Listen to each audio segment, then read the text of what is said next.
Lionel Messi ও নেইমারের বন্ধুত্বের গল্প বেশ পুরনো। ২০১৩ সালে সন্তোষ ছেড়ে নেইমার বার্সেলোনায় যাওয়ার পর থেকে গভীর হতে থাকে দুজনের বন্ধুত্ব।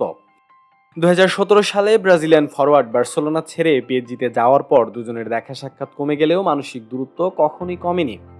মাঝে নেইমারকে বার্সায় ফেরানোর চেষ্টাও করেছিলেন মেসি, তবে আর্জেন্টাইন মহাতারকা সে চেষ্টায় সফল হননি। পরে মেসি যখন ফ্রি এজেন্ট হিসাবে বার্সা ছাড়েন, তখন তাকে পিএসজিতে নেয়ার বড় ভূমিকা রাখেন নেইমারই।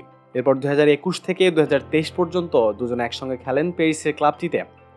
গত গ্রীষ্মের দলবদলে মেসি পিএসজি ছেড়ে চলে যান যুক্তরাষ্ট্রের ক্লাব ইন্টার মায়ামিতে, আর নেইমার নিজের ঠিকানা হিসেবে বেছে নিয়েছেন সৌদি ক্লাব আল হিলালকে।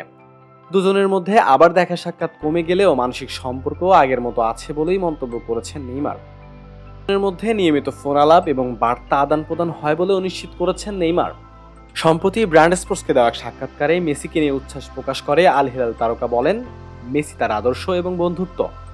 মেসির সঙ্গে সম্পর্ক নিয়ে নেইমার বলেছেন, আমরা একে অপরের চেয়ে অনেক দূরে আছি, কিন্তু আমাদের মধ্যে কথা হয়, আমরা প্রচুর কথা বলি, এমনকি গতকালও সে আমাকে একটি বার্তা পাঠিয়েছে। আমরা একে অন্যকে নিয়ে খুশি। এখানে শিরোপা জেতার পর সে আমাকে বার্তা পাঠিয়েছে, আমি তার সঙ্গে কথা বলেছি। গত বছর কোপা আমেরিকার ফাইনালে আর্জেন্টিনার কাছে ব্রাজিলের হারের পর নেইমারের কান্নার দৃশ্য সামাজিক যোগাযোগ মাধ্যমে ভাইরাল হয়।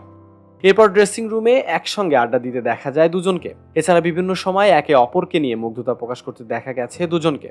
আর্জেন্টিনার কোপার প্রস্তুতি শুরু মায়ামিতে মেসির সঙ্গে আর কারা যোগ দিবেন, সে ধারাবাহিকতায় আবারও মেসিকে প্রশংসায় ভাসিয়েছেন নেইমার। আর্জেন্টিনার অধিনায়ককে অসাধারণ মানুষ উল্লেখ করে নেইমার বলেছেন, সে অসাধারণ একজন মানুষ। মেসি আমার জন্য দারুণ এক আয়না, অসাধারণ এক আদর্শ।